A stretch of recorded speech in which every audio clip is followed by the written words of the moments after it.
Hello everyone. तो एक बच्चे ने कमेंट कर रखा था भाई 12th की जो लास्ट यूनिट हैं से एटम न्यूक्लियाई उन पे प्रैक्टिस करवाने के लिए। तो एटम न्यूक्लियाई थोड़ी सी बड़ी यूनिट है तो एक वीडियो में तो होगी नहीं, तो सिर्फ आज एटम करेंगे। अभी वीडियो थोड़ी सी लंबी ज़रूर हो सकती है भी, पर जितना इम्पोर्टेंट है थ्योरी, ज़्यादा नहीं, जितनी ज़रूरी उतनी थ्योरी, प्लस में फॉर्मूले इंपॉर्टेंट, प्लस में जो अपने इंपॉर्टेंट क्वेश्चंस हैं जो मेरे पास बुक हैं, दिखाऊंगी मैं किस तरह से एग्जाम में पूछे जाते हैं, वो करवाएंगे प्रैक्टिस। और प्लस में जो पीछे एचटेट में आए हुए हैं, पीजीटी एचटेट फिजिक्स में PYQ, वो करवाऊंगी। तो पूरी वीडियो को देखे भी, बहुत इंपॉर्टेंट यूनिट है, इसमें से क्वेश्चन आता ही आता है एटम और न्यूक्लियस से। ठीक है, तो देखो चैप्टर का नेम है एटम। तो एक्चुअल में एटम क्या होता है भाई? एटम होता है, बात करें, smallest particle of an element, सबसे छोटा पार्टिकल जिसके अंदर क्या क्या होते हैं। मान लो कि ये एटम है, एटम में क्या क्या मिलेंगे, यहाँ न्यूक्लियस होता है, न्यूक्लियस में कौन होते हैं, प्रोटॉन और न्यूट्रॉन। प्रोटॉन पे पॉजिटिव चार्ज होता है, न्यूट्रॉन न्यूट्रल होता है। बाहर होते हैं ना इलेक्ट्रॉन, वो कहाँ, ऑर्बिट के बाहर, मतलब न्यूक्लियस के बाहर एटम के अंदर ऐसे रिवोल्व करते हैं अपने अपने ऑर्बिट में। ठीक है, अपने अपने ऑर्बिट में सेल बनाते हैं, सेल का नाम होता है KLMN, इस तरह से सेल बनते हैं। ठीक है, इलेक्ट्रॉन घूमेंगे अपने ऑर्बिट को, छोड़ भी सकते हैं, ऊपर जा सकते हैं, ऊपर से नीचे आ सकते हैं, वो सब मैं डिटेल में बताऊंगी कैसे। ठीक है, तो ये अंदर वाला क्या हिस्सा, ये है न्यूक्लियस, जिसके अंदर प्रोटॉन और न्यूट्रॉन, बाहर कौन है, इलेक्ट्रॉन है। एटम क्या होता है, इलेक्ट्रिकली न्यूट्रल, क्योंकि उसके अंदर उतने ही प्रोटॉन होते हैं और उतने ही इलेक्ट्रॉन होते हैं। एक पे पॉजिटिव चार्ज एक पे नेगेटिव जोड़ोगे तो न्यूट्रल बनेगा। जो चार्ज होता है एवरी एटम का वो न्यूट्रल होता है। तो ये भी छोटा क्वेश्चन कई बार आ जाता है भाई, क्योंकि न्यूट्रॉन तो न्यूट्रल होता ही है। अब करेंगे इसके इंपॉर्टेंट फॉर्मूले जिन पे क्वेश्चन उठाए जाते हैं। तो फर्स्ट देखो, फर्स्ट मैं बात कर रही हूँ डिस्टेंस ऑफ क्लोजेस्ट अप्रोच, मतलब इससे पता चला था साइज ऑफ न्यूक्लियस। अगर थ्योरी पार्ट पढ़ी है, distance of closest approach, closest नाम क्यों पड़ा, क्योंकि जब अल्फा रे स्कैटरिंग की बात हो रही थी, अल्फा रे स्कैटरिंग टॉपिक से ये अल्फा रे स्कैटरिंग की गई, तो जो यहाँ पे गोल्ड फॉयल रख रखी थी उसके पास से अल्फा रे कहाँ तक पहुँची, कहाँ तक उस वो लास्ट तक इससे खोज की थी एटम ऑफ न्यूक्लियस की। क्योंकि अंदर क्या था, न्यूक्लियस था, अंदर तो न्यूक्लियस होता है भाई, जिसपे प्रोटॉन और न्यूट्रॉन होते हैं। तो पॉजिटिव चार्ज पॉजिटिव को रिपेल करेगा, तो ये रुक जाएगा, इस पर रिपल्सन का फोर्स लगेगा। तो जहाँ तक ये क्लोज गया था, पता चला था कि वहाँ तक साइज है किसका, न्यूक्लियस का। तो इसी से पता चला था भी डिस्टेंस ऑफ क्लोजेस्ट अप्रोच, इसलिए नाम पड़ा था इसका, क्लोजेस्ट कितना ये क्लोज गया था गोल्ड फॉइल की। ठीक है, तो यहाँ से एक फॉर्मूला निकला था, कैसे निकाला था इसने, काइनेटिक एनर्जी इसकी और पोटेंशियल एनर्जी को इक्वल रखते। तो काइनेटिक एनर्जी कितनी होती है, हाफ mv², और पोटेंशियल एनर्जी कितना होता है इसका, पोटेंशियल एनर्जी का फॉर्मूला होता है Q1 Q2/4πε0r। तो इसके लिए चार्ज कितना आता है, जो अपने अल्फा रेज हैं उसके लिए 2 इलेक्ट्रॉन, और इसके लिए ZE divided by 4πε0r0, r0 होती है ये वाली डिस्टेंस जहाँ तक ये क्लोज गया था। ठीक है, यही निकालनी है हमें, क्योंकि इसी से साइज ऑफ न्यूक्लियस पता चला था भी r0 तक ये गया था। अच्छा, ये फॉर्मूला ZE कहाँ से है, देखो क्वांटाइजेशन ऑफ चार्ज है, चार्ज कैसे निकालते हैं, NE से। Z क्या होता है, एटॉमिक नंबर, E इलेक्ट्रॉन। ठीक है, तो ये चार्ज निकला था गोल्ड फॉइल जो यूज़ की थी, यहाँ से r0 का फॉर्मूला बन गया भाई, क्या बन गया, ZE 2E डिवाइडेड बाई 4πε0, ये इधर आ जाएगा 1/2 mv²। ठीक है, तो इसके ऊपर डायरेक्ट क्वेश्चन क्लोजेस्ट अप्रोच के r0 से पूछ भी लेते हैं। r0 की वैल्यू काइनेटिक एनर्जी देखी, काइनेटिक एनर्जी, और कई बार वेलोसिटी और मास, मैं दिखाऊंगी वेलोसिटी और मास दे के भी पूछ रखी है भी। जब काइनेटिक एनर्जी दे तो इसकी जगह काइनेटिक एनर्जी की पुट कर देना वैल्यू, अगर मास अलग से दे वेलोसिटी अलग से दे तो अलग से रख देना। ठीक है, तो एक इंपॉर्टेंट फॉर्मूला हो गया भाई ये। 2E क्या है, चार्ज ऑफ अल्फा पार्टिकल, और ZE क्या है, चार्ज ऑन द न्यूक्लियस। ठीक है, आई होप क्लियर। अगला देखो भाई, अगला है इम्पैक्ट पैरामीटर, इम्पैक्ट पैरामीटर। तो इम्पैक्ट पैरामीटर क्या होता है, जैसे ये न्यूक्लियस था, तो ये एक बीच की लाइन होती है जिसको बोलते हैं सेंट्रल लाइन। तो जब अल्फा रे थी तो इस सेंट्रल लाइन से कितनी दूर से उसको इधर भेजेंगे, जैसे इधर जाएगी ऐसे, ज़्यादा पास लेके आएंगे स्कैटरिंग ज़्यादा होगी, और पास लेके आएंगे स्कैटरिंग और ज़्यादा होगी, और पास लेके आएंगे स्कैटरिंग, बिल्कुल 180 पे लेके आएंगे तो ये वापस चले जाते हैं मुड़ के। तो इस सेंट्रल लाइन से कितनी दूरी पे अल्फा रे स्कैटरिंग बोल रख रहे हैं, मतलब भेज रहे हैं, वो बी से रिप्रेजेंट करते हैं और इसी का नाम क्या है, इम्पैक्ट पैरामीटर, जिसकी वैल्यू निकालनी। ठीक है, तो ये परपेंडिकुलर डिस्टेंस होती भी इनिशियली जो वेलोसिटी वेक्टर है of the alpha particle from the central line, इससे। ठीक है, कितनी दूरी पे, जब ये सेंट्रल लाइन के ज़्यादा पास होती ना, बिल्कुल ऊपर तो है तो वापस आ जाएगी, थोड़ी सी पार तो मैक्सिमम स्कैटरिंग होती, और है तो कम होगी, और ज़्यादा दूर लोग ऐसे जाएगी, और ज़्यादा दूर लोग बिल्कुल ऐसे ही चली जाएगी। ठीक है, ये डायग्राम भी दे रखा होगा 12th की बुक में, देख सकते हो। मीनिंग समझा रही हूँ मैं इसका, एक्चुअल में इम्पैक्ट पैरामीटर होता क्या है, ये बड़ा होता है, बी की वैल्यू भी सेंट्रल लाइन से कितनी दूरी ली, इसका एचटेट में डायरेक्ट पूछ रखा था फॉर्मूला, इम्पैक्ट पैरामीटर का फॉर्मूला क्या होता है, तो Z E square cot theta by 2 पे रिप्रेजेंट होता है यहाँ से, डिवाइडेड बाई ई, ये इसका फॉर्मूला होता है, अभी नोट कर ले, लिख ले। ई क्या है यहाँ पे, काइनेटिक एनर्जी। ठीक है, जिसकी वैल्यू भी क्या होती है, हाफ एम वी स्क्वायर। तो ये डायरेक्ट देख लो, एचटेट के अंदर मैं दिखाऊंगी किस तरह से डायरेक्ट फॉर्मूला पूछ रखा था बी का। ठीक है, तो कोट थीटा बाई 2, और पता नहीं प्रोपोर्शनल डाल रखा था, शायद ये वैल्यू थी नहीं, बस ये पूछ रखा था इम्पैक्ट पैरामीटर किस एंगल पे के प्रोपोर्शनल होता है भाई, और इसके ऊपर न्यूमेरिकल भी आता है भाई, थीटा की वैल्यू देके, बाकी सब कुछ की वैल्यू देके। ठीक है, अगला है एटॉमिक स्पेक्ट्रम, बात करें अगले का, एटॉमिक स्पेक्ट्रम। तो एटॉमिक स्पेक्ट्रम कैसे बनता है, जैसे मैंने बताया, जो अलग अलग सेल होती हैं इलेक्ट्रॉन की घूमता है, तो इलेक्ट्रॉन जब ऊपर से नीचे जंप करता है ना, हायर एनर्जी से लोअर एनर्जी पे, तो क्योंकि इस पे आने के लिए इतनी एनर्जी चाहिए, मान लो कि मैं एक एग्जांपल दूँ, यहाँ 10 एनर्जी उसके पास, वोल्ट उसमें इलेक्ट्रॉन जूल में ले लो चाहिए, मतलब एग्जांपल के लिए, और 2 जूल है, उसके ऊपर वो आना चाहता है, तो इसके ऊपर तभी आ सकता है जब उसकी एनर्जी 10 से 2 हो जाएगी, तो 8 उसको क्या करनी पड़ेगी, एमिट करनी पड़ेगी। ठीक है, इस तरह से जब इलेक्ट्रॉन जंप्स करते हैं तो लाइन जो एनर्जी है लाइंस की फॉर्म में, मतलब एमिट करते हैं, लाइन सीरीज बनती है, अलग अलग सीरीज बनती है, डिपेंड करता है कि वो कहाँ से जंप कर रहा है। 1 पे जाएगा जैसे लाइमन सीरीज, ऊपर से 2 पे आ रहा है बाल्मर सीरीज, ऊपर से कहीं से भी 3 पे आ रहा है तो पास्टन सीरीज, इस तरह से सीरीज बनती है भी, जिसको बोलते हैं एटॉमिक सीरीज। मैं बताऊंगी कैसे, जैसे फर्स्ट मैं बात करूँ लाइमन सीरीज की, लाइमन सीरीज जिसका जो रेंज होता है यूवी रेंज होता है भी, कहाँ से, ऊपर से कहीं से भी जो फाइनल पोजीशन है वो 2, 3, 4 इन्फिनिटी तक कहीं भी हो, और इनिशियल जहाँ पे आया वो 1 पे आना चाहिए, मतलब कहने का है 1 पे आएगा कहीं से आओ, तो कौन सी सीरीज बनेगी, लाइमन सीरीज। ठीक है, दूसरी कौन सी सीरीज है, बाल्मर सीरीज। ये हाँ, ये भी एचटेट में क्वेश्चन आया हुआ है, इनमें से कौन सी सीरीज विजिबल रीजन में होती है, आई आर लिख दिया क्या, विजिबल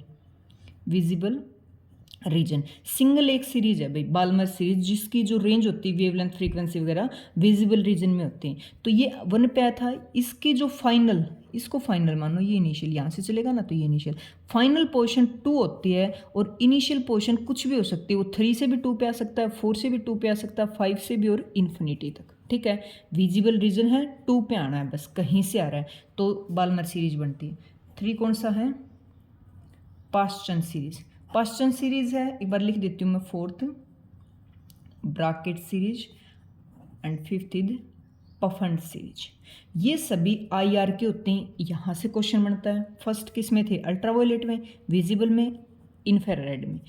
फर्स्ट वाली लाइमन सीरीज 1 पे आएगी, बाल्मर सीरीज 2 पे आएगी, पास्टन सीरीज की जो फाइनल पोजीशन है वो 3 पे आएगी कहाँ से, 3 पे कहाँ से आ सकता है भाई, ऊपर कौन सी है, 4 से भी आ सकता है, 5 से भी, 6 से भी, इन्फिनिटी से भी। ब्रैकेट सीरीज में फाइनल पोजीशन 4 रहेगी, पफंड में फाइनल पोजीशन 5 रहेगी। तो ये सारी लिखने की जरूरत नहीं है भाई, इनिशियल कौन सी रहेगी भाई, सीधी सी बात, जहाँ आ रहा है तो इनिशियल उसके ऊपर की कोई भी ऐसे। ठीक है, जो सर्कुलर, ये लाइन कैसे बनी, क्योंकि ऐसे सर्कुलर होते हैं, और उसकी मैं अगर ये हिस्सा काट के यहाँ रख दूँ तो ये एक स्ट्रेट लाइन को इंडिकेट कर रहा है भाई, इसलिए ऐसे लेते हैं एनर्जी लेवल डायग्राम। इसमें पूछा जाता है कि जो लैम्डा वेवलेंथ वो कैसे निकलेगी, वो कितनी आएगी किस सीरीज के लिए, तो इसका फॉर्मूला होता है आर इंटू में अन फाइनल का स्क्वायर, फाइनल कौन सी वाली, माइनस में अन इनिशियल का स्क्वायर, इनिशियल होती है जहाँ से आई, फाइनल होती है जहाँ पहुँची।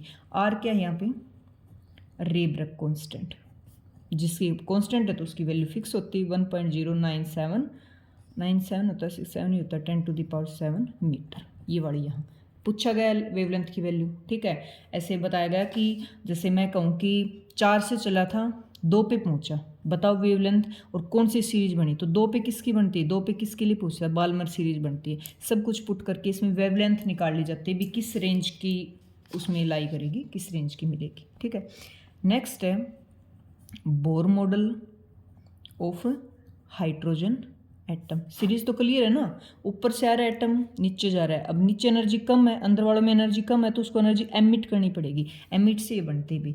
बोर मॉडल हाइड्रोजन एटम, ये भी एचटेट में आया हुआ है, भी मैं बताऊंगी कैसे। NH/2 पोस्टुलेट दिए थे भी इसने कि कोई भी इलेक्ट्रॉन ऑर्बिट में घूमता है तो उसको कंडीशन माननी पड़ेगी कुछ, जैसे ऊपर से नीचे आएगा तो एनर्जी एमिट करेगा, नीचे से ऊपर जाएगा तो उसको एनर्जी देनी पड़ेगी। अगर वो किसी ऑर्बिट में घूम रहा है तो उसका एंगुलर मोमेंटम, एल क्या होता है, एंगुलर मोमेंटम, इतना NH/π होना चाहिए। NH/2π होगा तो वो किसी ऑर्बिट में घूम सकता है, अदरवाइज नहीं घूम सकता, ठीक है। तो एंगुलर मोमेंटम होता है L, और L की वैल्यू होती है P×r, P लीनियर मोमेंटम, तो P की वैल्यू होती है mv/r है, जिसकी वैल्यू ये सेकंड पोस्टुलेट है उसमें कि भी कोई ऑर्बिट है, वो अगर इलेक्ट्रॉन ऑर्बिट में घूमेगा तो उसका जो एंगुलर मोमेंटम वो NH/2π होना चाहिए। n क्या है, नंबर ऑफ ऑर्बिट, h ये कांस्टेंट है, 2 और पाई भी कांस्टेंट है यहाँ पे, ठीक है।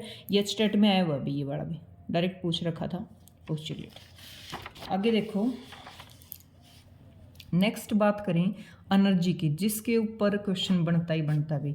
ई की वैल्यू होती है, बहुत क्वेश्चन आए हुए हैं इस पे, तो n² इलेक्ट्रॉन वोल्ट, ये फॉर्मूला होता है ग्राउंड स्टेट एनर्जी का, ये सभी के लिए। नीचे जेड होता है, हम हाइड्रोजन एटम की बात करते हैं तो जेड की वैल्यू 1 लेते हैं फॉर हाइड्रोजन एटम, इसलिए मैंने उसको लिखा नहीं। अब देखो, अगर मैं निकालूँ E1 की वैल्यू, मतलब n की वैल्यू 1 पुट करूँ तो ये बनेगा -13.6 इलेक्ट्रॉन वोल्ट। तो 1 मतलब n की वैल्यू 1 रखी तो ये किसकी एनर्जी है, ग्राउंड स्टेट एनर्जी, नीचे वाले। n e की वैल्यू अगर n की वैल्यू अगर मैं 2 रखूँ, यहाँ पे 2 रखो, 2 2 जा 4, तो ये आएगी 3.4 इलेक्ट्रॉन वोल्ट। ये किसकी होगी, फर्स्ट एक्साइटेड स्टेट की एनर्जी। सिमिलरली निकाल सकते हो, 3 की लिखोगे तो n की वैल्यू 3 लोगे, 3 3 से 9 हो जाएगा, डिवाइड करो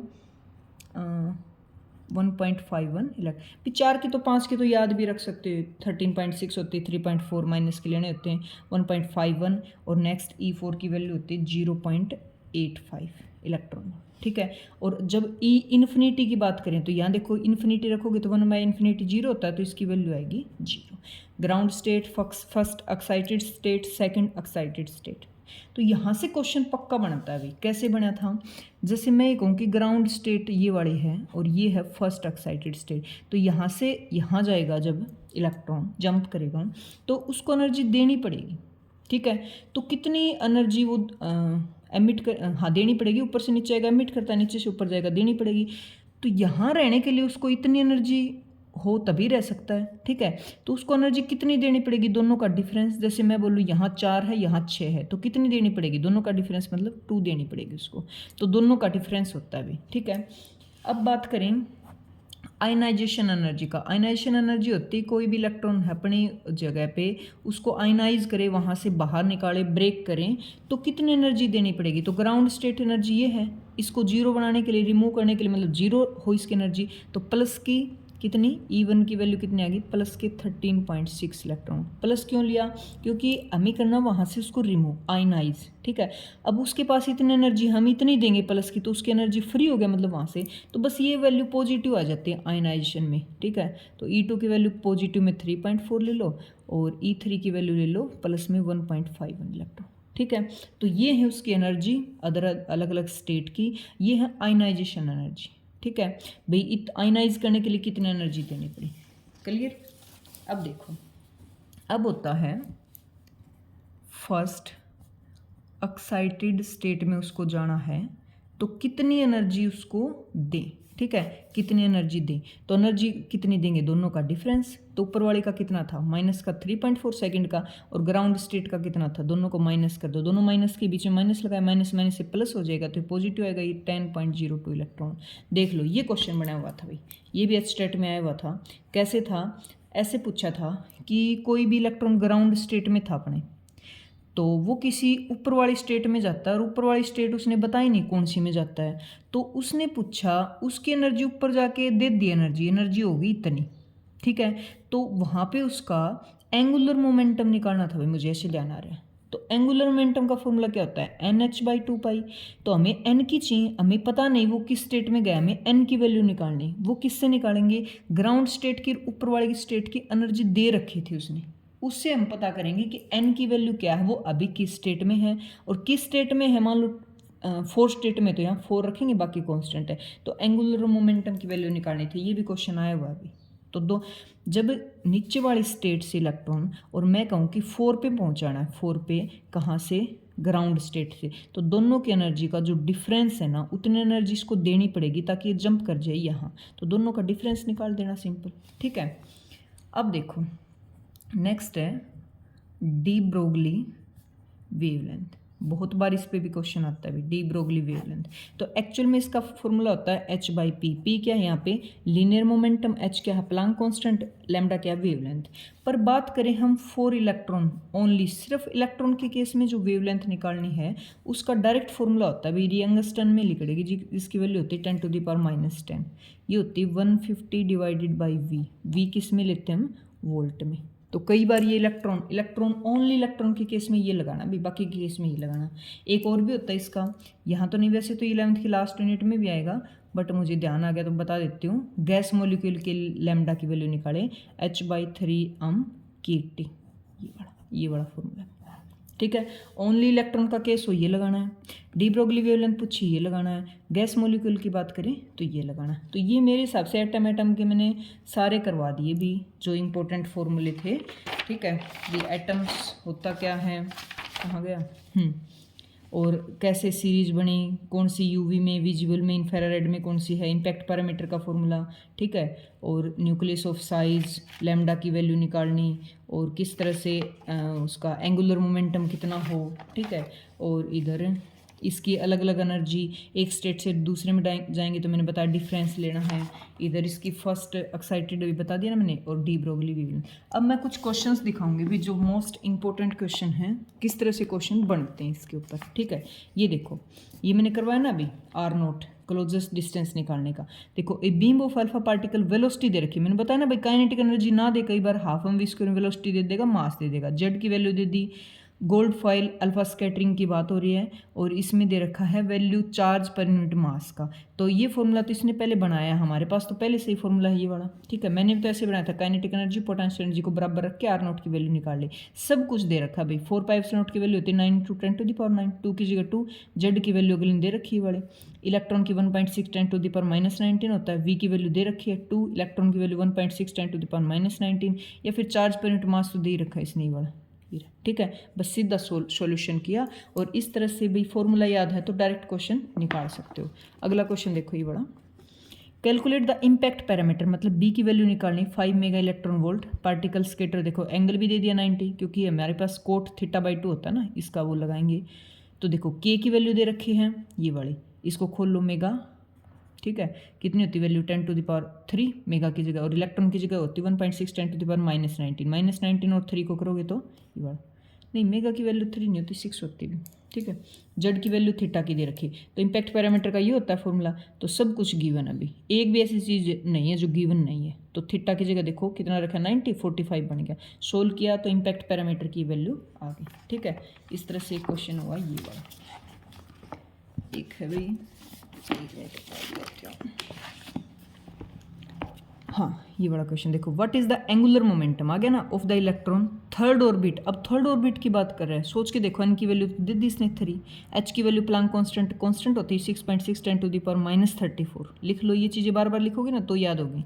एल की वैल्यू के लिए एंगुलर मोमेंटम का फॉर्मूला होता है L = NH/2π। एन की 3 दे रखी, एच की कांस्टेंट होती है 2 की जगह 2, पाई की 22/7, 7 ऊपर गया, सिर्फ सोल्व कर। इस तरह से एंगुलर मोमेंटम डायरेक्ट भी पूछ रखा है, अभी फोर्थ ऑर्बिट का निकालो, थर्ड का निकालो, और ऐसे भी पूछ लेते हैं कि इस स्टेट की एनर्जी दे दी और इसकी दे दी, तो दोनों की एनर्जी देके, और ये पूछेगा इसका निकालो कितना एंगुलर मोमेंटम में चेंज हुआ, ठीक है। तो एनर्जी से हमें स्टेट का पता लगाना पड़ेगा, एन की वैल्यू कितनी है, ठीक है। ये तो थी एक अलग बुक जिसमें से मैंने कुछ क्वेश्चन सेलेक्ट किए थे, अपनी फाउंडेशन वाले में देख सकते हो, एक बार दिखा देते हैं कुछ इंपॉर्टेंट क्वेश्चन है बेस में भी।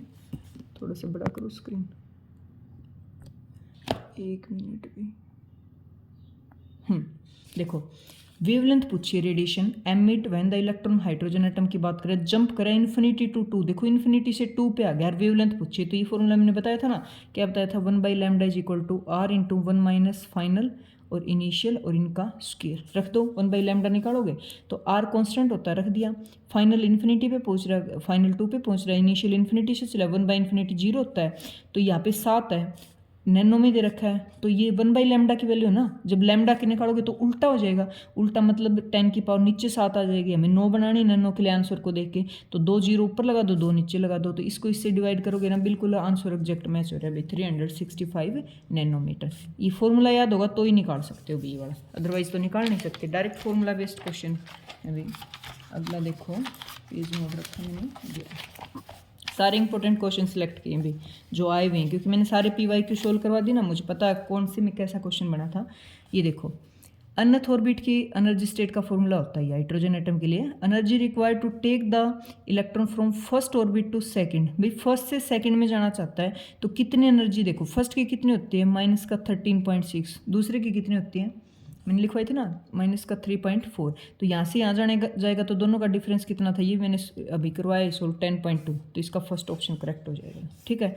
लाइमन सीरीज हाइड्रोजन एटम की ये आया हुआ अभी स्टेट में, किसमें, लाइमन सीरीज यूवी में, बाल्मर सीरीज विजिबल में, ठीक है, ये भी क्वेश्चन आए हुए हैं, ठीक है। जो इंपॉर्टेंट क्वेश्चन थे जो आए हुए हैं वही मैं अभी मैंने सिलेक्ट किए भी।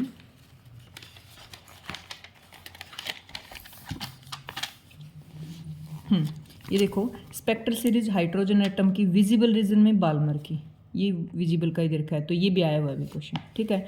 इसने पूछा डायग्राम दिख रहा है कुछ तुम्हें, ट्रांजिशन हो रहा है इधर से इधर इलेक्ट्रॉन का, तो मोस्ट एनर्जी सबसे ज़्यादा एनर्जी किसकी है, तो सबसे इसकी हायर एनर्जी होती है, नेगेटिव की बात करें, negative sign indicate a bound state of the electron, भाई बाउंड स्टेट को रिप्रेजेंट करें नेगेटिव साइन, सबसे हायर एनर्जी -13 से नीचे वाले की होती है, तो इसका डिफरेंस आएगा 10.2, और बाकी तुम इसमें से किसी का भी निकाल लो भाई, फॉर्मूला तुम्हारे पास है, सबसे ज़्यादा एनर्जी होगी इसकी तो थर्ड की, तो इसका आंसर होगा कौन सा,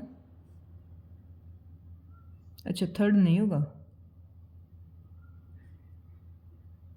ये रहा, ये नहीं ये वाला थर्ड की, ठीक है, ये निकाल के भी देख लेना चाहिए एनर्जी। ये फॉर्मूले मैंने बता दिए भी, डी ब्रोगली वेवलेंथ इलेक्ट्रॉन के केस में कितना होता है 150/V अंगस्टन में निकलेगी, ठीक है। डी ब्रोगली गैस मॉलिक्यूल के लिए दे ही रखा, देखो इधर। अगला एक और पेज मोड़ा था मैंने देना, हाँ ये रहा,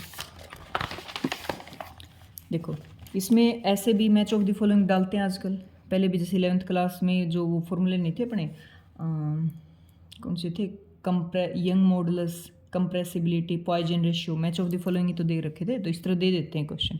तो देखो इलेक्ट्रॉन का ट्रांजिशन हो रहा है अभी, इलेक्ट्रॉन 5-6 से मतलब 4 पे जा रहा है, 3 पे जा रहा है, 2 पे जा रहा है, 1 पे जा रहा है, तो 1 से लग जाओ, 1 वाला जाएगा तो फर्स्ट कौन सी सीरीज बनती है अपने पास, लाइमन सीरीज, फर्स्ट पे जाता है तो डी का ऐसे कर दो, 2 पे जाएगा तो बाल्मर सीरीज, 3 पे जाएगा तो 4 वाली ये दे रखी ब्रैकेट सीरीज, और ये इससे मैच होगी, इस तरह से मैच करना। ट्रांजिशन मैंने बताया ना, ऊपर से 1 पे जा रहा है, 2 पे जा रहा है, बस लास्ट कहाँ रहा है वो याद रखो, वो इंपॉर्टेंट, कहाँ से तो कहीं से भी आ सकता है, ठीक है। ये देखो वाला क्वेश्चन भी वो करना है, आयनाइजेशन एनर्जी दे रखी भी ग्राउंड स्टेट की, तो आयनाइज मतलब इलेक्ट्रॉन को आयनाइज करना, वहाँ से रिमूव करना, तो जो उसकी एनर्जी होती है ना उसको पॉजिटिव कर दो, तो ग्राउंड स्टेट की होती है 13.6 नेगेटिव में, तो ये पॉजिटिव हो जाएगी। फर्स्ट एक्साइटेड की कितनी होती है, ये वाली, तो ये इससे मैच हो जाएगी। सेकंड के लिए अगली कौन सी होती है, ये वाली, ये हो जाएगी, और थर्ड के लिए ये वाली। इस तरह मैच ऑफ द फॉलोइंग से आ सकता है। नेक्स्ट जरूर कमेंट करेंगे। 2-3 बच्चों के आए हुए हैं, जैसे मैं न्यूक्लियाई पे कराऊंगी, एक बच्चे का आया हुआ था एम्पियर सर्कुलर लॉ पे, उस पर भी कराऊंगी। तो फिर इससे पता चलता है भाई आप कितने जागरूक हो, कितनी तैयारी कर रहे हो, मुझे भी थोड़ा अंदाज़ा होता है कितनी क्या प्रैक्टिस करो, बच्चे कितने पढ़ रहे हैं भी। शेयर जरूर करें, मैंने बताया जितने ज़्यादा देखेंगे उतना हम बेस्ट से बेस्ट करवाएंगे। स्टेट से पहले हम पूरा कवर कर लेंगे भी, ठीक है। थोड़े से एमएससी के भी कुछ टॉपिक इंपॉर्टेंट जहाँ से उठाए जाते हैं वो भी मैं करवाऊंगी। और कमेंट करके अपने टॉपिक जरूर डाल दे, कितना क्या समझ आया वो भी जरूर डाल ले भी। हर उसके कमेंट का मैं रिप्लाई जरूर करती हूँ भी, जिसका ज़रूरी होता है भी इसका रिप्लाई करना चाहिए, मतलब कुछ पूछ रखा हो, ठीक है। Thank you.